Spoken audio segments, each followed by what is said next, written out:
Hello students, अभी exam हुआ है पेपर 3 रियल एनालिसिस का।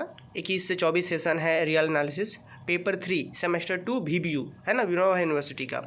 तो इसका शॉर्ट क्वेश्चन देखिए, सारे शॉर्ट क्वेश्चन जो हमने गेस क्वेश्चन दिए थे उसमें से एक दो छोड़कर बाकी सारे क्वेश्चन थे उसी से।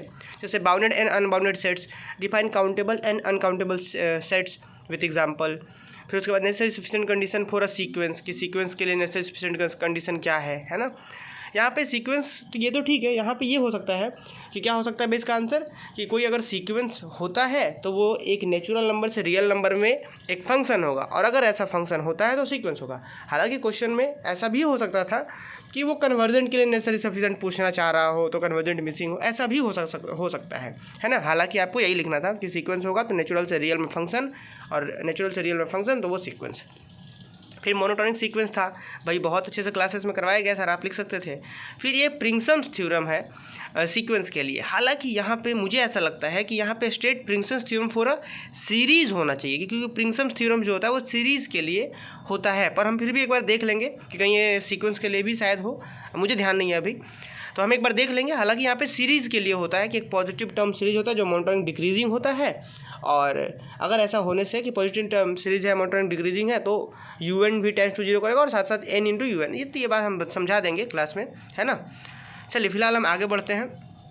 अब देखिए आप यहाँ limit inferior and limit superior for a sequence, ये क्लास में करवाया गया था, है ना। अब फिर define absolute convergence of series, ये भी बताया गया था। फिर write down example of conditionally convergent series, ये भी क्लास में सॉल्व करवाया गया। Define alternating series with example, define Cauchy's root test for an infinite series. तो लगभग ऑलमोस्ट सारे क्वेश्चन थे। हाँ, ये 5 नंबर का क्वेश्चन जो है मैंने क्लास में सॉल्व नहीं करवाया है, बाकी सारे क्वेश्चन ऑलमोस्ट सारे सॉल्व करवाए गए थे शॉर्ट क्वेश्चन में। बाकी आइए यहाँ पे आ जाइए कि prove that between any two distinct real number there always lies a rational number, class में सॉल्व करवाया गया था भाई। So that the intersection of a finite number of neighbourhood of a point is also a neighbourhood of the point, ये भी solve करवाया गया था क्लास में। आप मुझे उम्मीद है कि आप लोग आसानी से सॉल्व किए होंगे इसको। फिर prove that every bounded and infinite set has limit point, क्या है इसी को हम कह सकते हैं ना बोल्जेनो-वेस्टास थ्योरम फॉर सेट, जो मैं बार बार कह रहा था कि बोल्जेनो-वेस्टास थ्योरम फॉर सेट आएगा, लीजिए आ गया, है ना। तो ये आ गया क्वेश्चन। तो इसी का भले हाँ स्टेटमेंट यहाँ लिख दिया गया है, बोल्जेनो नहीं लिखा गया, स्टेटमेंट लिख दिया गया है। अब नंबर बी देखिए, if n is a set of natural number then prove कीजिए कि n/n इज़ काउंटेबल। भाई मैंने बार बार इस चीज़ को प्रूव करवाया था, है ना।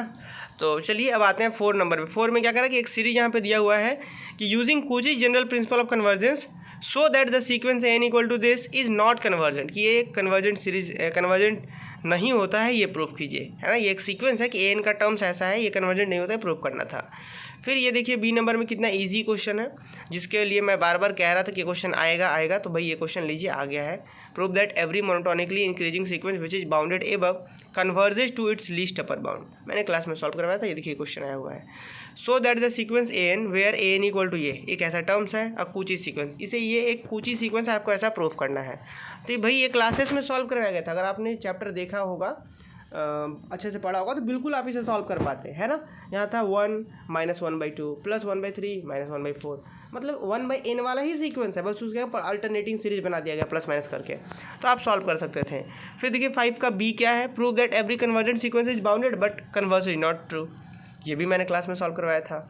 अब आइए 6 नंबर में क्या कहता है जी, कि if summation an is absolutely convergent, कि अगर ये एब्सोल्युटली कन्वर्जेंट सीरीज़ है तो प्रूफ कीजिए कि इसके पॉजिटिव टर्म से और इसके the series of its negative term are both convergent, कि अगर ये सीरीज़ एब्सोल्युटली कन्वर्जेंट है, मतलब यहाँ का जो an सीरीज है वो एब्सोल्युटली कन्वर्जेंट है, तो पॉजिटिव टर्म से सीरीज और नेगेटिव टर्म से सीरीज दोनों कन्वर्जेंट होगा, ऐसा प्रूफ कीजिए। तो क्लास में ये सॉल्व करवाया गया था।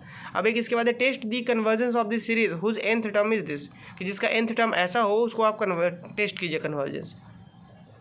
अब फिर 7 का ए देख लीजिए, यहाँ पे क्वेश्चन था कि सो that the series this is absolutely convergent जब p > 1 पे, और बट कंडीशनली कन्वर्जेंट जब p 0 से बड़ा और <= 1 पे। तो क्लास में देखेंगे तो बिल्कुल यह मिल जाएगा आपको।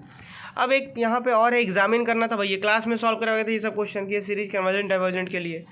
अब एक अंतिम क्वेश्चन, तो इससे आसान कुछ है ही नहीं, state and prove Leibniz test for the convergence of alternating series. तो मैंने इसको बहुत अच्छे से सॉल्व करवाया है लेबनिज टेस्ट, तो उम्मीद है कि आप लोग का एग्ज़ाम बहुत अच्छा गया होगा, और इस तरीके से अगले पेपर्स की तैयारी कीजिए। मिलते हैं हम लोग नेक्स्ट क्लास में।